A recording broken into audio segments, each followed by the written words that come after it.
The plasma bolt streaked through the crimson twilight of Cathther Prime, each one finding its mark against Sergeant Alira Ven's rapidly depleting shield generator. She ducked behind a jagged outcropping of obsidian rock, her breath coming in controlled bursts, despite the chaos erupting around her. The ambush had been perfect, too perfect. 16 Krythan raiders had encircled her position, their chitinous armor gleaming like oil-slicked beetles in the dying light. "Command, this is Ven. I'm pinned down in Sector 7-4. Multiple hostiles. Shields at 20%. Her voice remained steady, a trait that had earned her 3 commendations and the grudging respect of every species in the Galactic Coalition.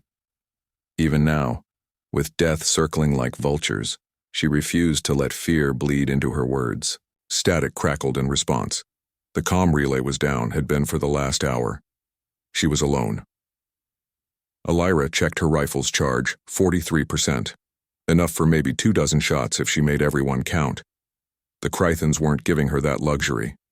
They advanced in their methodical way, clacking their mandibles in what passed for laughter among their kind.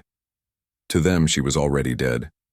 Humans were soft things, fragile and weak compared to the galaxy's dominant predators. They hadn't learned yet.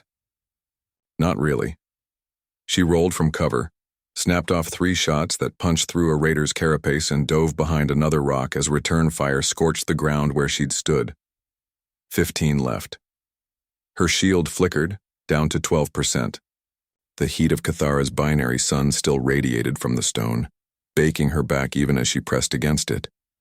That's when she heard it, a sound that didn't belong in this desperate calculus of survival. A roar. High-pitched, trembling with youth and fury. Alira risked a glance around the rock's edge and felt her heart drop into her stomach.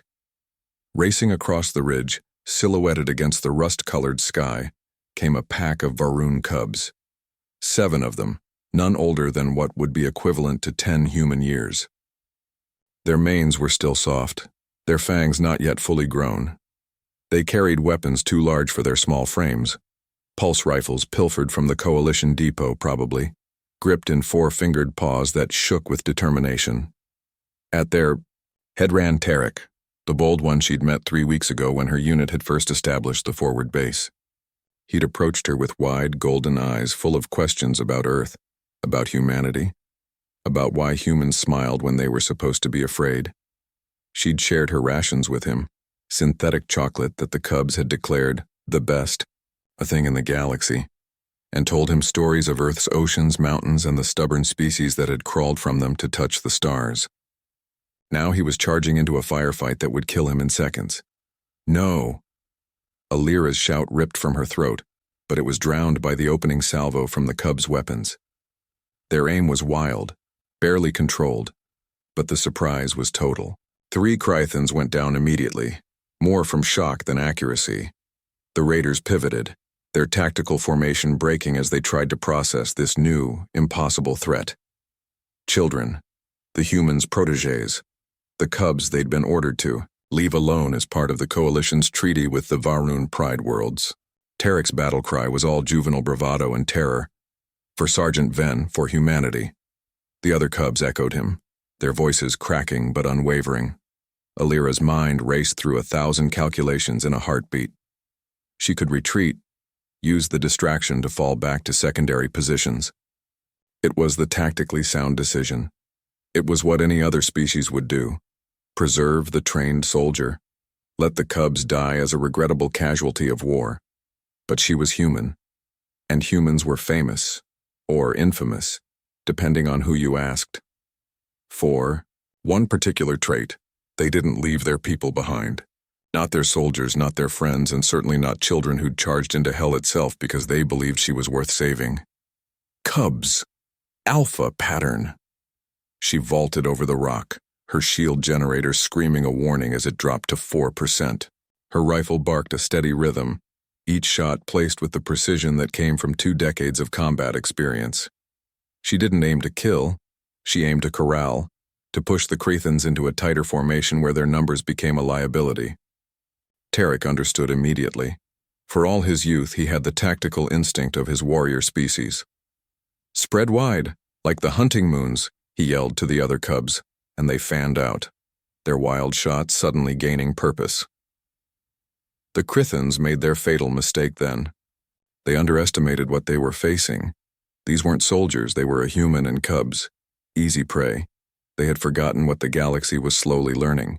Humans had a unique ability to forge bonds across species lines, to inspire loyalty that transcended biology. And when those bonds were threatened, humans became something else entirely. Something older than their civilization, something that remembered when they'd been persistence hunters on ancient savannas, chasing prey until it dropped from exhaustion. They became relentless. Alira's shield died with the electronic whine. A plasma bolt grazed her shoulder, sending white-hot pain through her nerves. She didn't slow. She reloaded without breaking stride, her movements so fluid they seemed choreographed. Another Crathan fell, then another.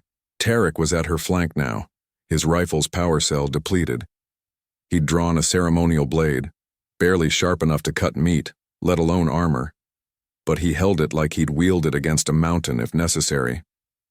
"Stay behind me," Alira growled, and there was something in her voice that made even the Crithans hesitate. It was the sound of a species that had clawed its way to sentience through ice ages and plagues, through wars and disasters that would have ended softer races. It was the sound of humanity, and it did not ask permission. The battle lasted 6 more minutes. When it ended, 12 Crithans lay dead or dying. 4 had fled, their survival instincts finally overriding their predatory confidence. Alira stood, in the center of the carnage, her armor scored and smoking, her rifle's barrel glowing red-hot.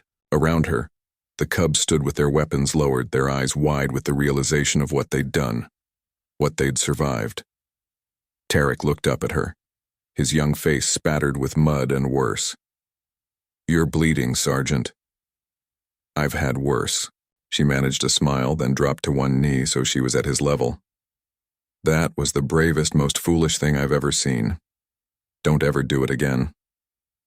His expression crumbled, and for a moment he was just a child again. "You were going to die." "Maybe." She placed a hand on his shoulder, felt him trembling beneath her palm. "But you could have died too. All of you. We know." His voice was small now, the adrenaline fading. "But you taught us something, Sergeant. You taught us that humans don't run. They stay. They fight. They protect." His golden eyes met hers, and in them she saw something that would echo through the coalition for generations to come. "You taught us that some things are worth dying for." Alira pulled him into a brief embrace, then stood as the sound of incoming coalition shuttles filled the air. Reinforcements, finally. She looked at the cubs, these children who'd risked everything for her, and felt something shift in her understanding of the galaxy. Humanity's greatest export wasn't technology or tactics, or even their stubborn refusal to quit. It was hope, the belief that the universe could be better, and that it was worth bleeding for. As the shuttles descended and medics rushed forward, Tarek stayed close to her side. The other cubs clustered around them both, a formation that would become famous in the holonets and tactical databases across 100 worlds. The human had been surrounded. The cubs had leapt into the fight, and together they had shown the galaxy what it meant to stand unbroken.